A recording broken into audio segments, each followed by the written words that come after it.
So I'm on the east coast of Edinburgh, as always. Found myself a nice isolated beach, raring to go for the first flight of the Autel Nano Plus. Now this is a drone that's in the under 250 gram category, and it could potentially be one that's out there to battle the DJI Mini 2. So I'm gonna get it out. I'm gonna have a bit of a play with it really. I've only got one battery, so I've only got 25 minutes, which is the flight time this drone does. I'll talk about some of the other stuff it does. But let's get it out and see what it can do really. Now, before we fly any drone, we always do a pre-flight checklist, and I'm just going to go through that to show you what we do and what everyone else really should be doing. It's definitely of paramount importance, safety, when it comes to flying drones. So I'm going to talk you through the checklist and show you some of the things that I do and what you should be doing. So the first one is, I'll go on the app Drone Assist, and I'll check that it's not in a high risk area or a no flight zone, anything like that. As you can see on the map, I'm close to one that's just off to the right of me, but I'm not gonna fly outside of this little bay here, so it's not a problem for me, and I know I can relax that I'm in an okay zone. So thirdly, you wanna check the wind. So we've got like a wee wind device that checks the speed of the wind. Now these drones, they shouldn't really be going over 10 meters per second. I got it, I think at gusts it was 7 meters per second, so I know I'm okay. I'm not going to lose the drone in the wind, especially these small ones. So after they check the wind, you want to check the drone for the props and things like that, make sure everything's on okay and it's looking okay. And then you want to check you've got GPS signal obviously, so that you know the drone's going to come back to you, it's going to respond to the controller. And then lastly, once you get it up in the air, you want to make sure it's coming up and down fine, landing and taking off okay. And then when in the air, you just want to do like the overall movements, make sure it's going up, down, left, right, forwards, backwards, that sort of thing. So once you've done all those things, you know you're happy, you feel comfortable, you know the drone's working okay, you know you're flying in an okay zone, and you can just go off and enjoy. So this is the controller. It looks a bit like an Xbox controller from a distance at first. It's quite top heavy.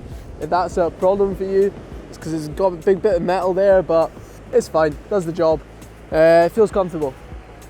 So let's get in the air. Same as the DJI, flick the bottom or use the takeoff home type thing, and then up in the air.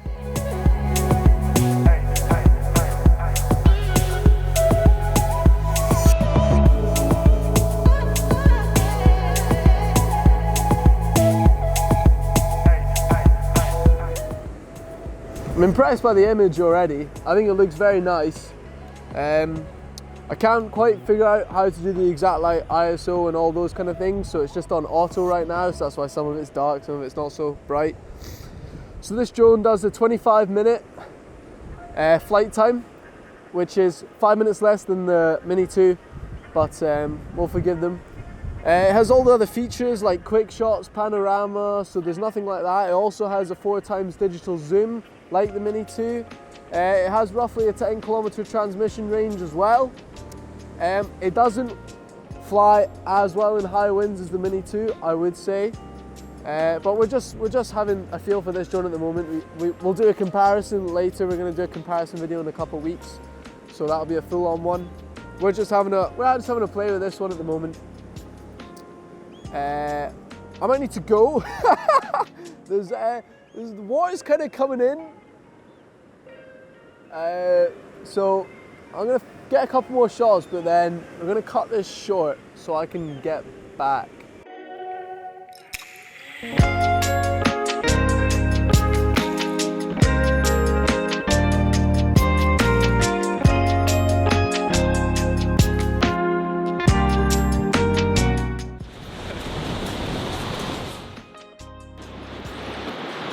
So that's where I was, and that's where I was trying to get to, but as you can see, the water came in quite quickly. So my only option was to sort of go up this. Interesting end to the video though. It was fun though. Was ready to record my 127 hours type video, but I made it. Let's hope some of the shots were good. I'll find out when I get back. So yeah, check out the Autel Nano Plus. It's worth killing yourself for.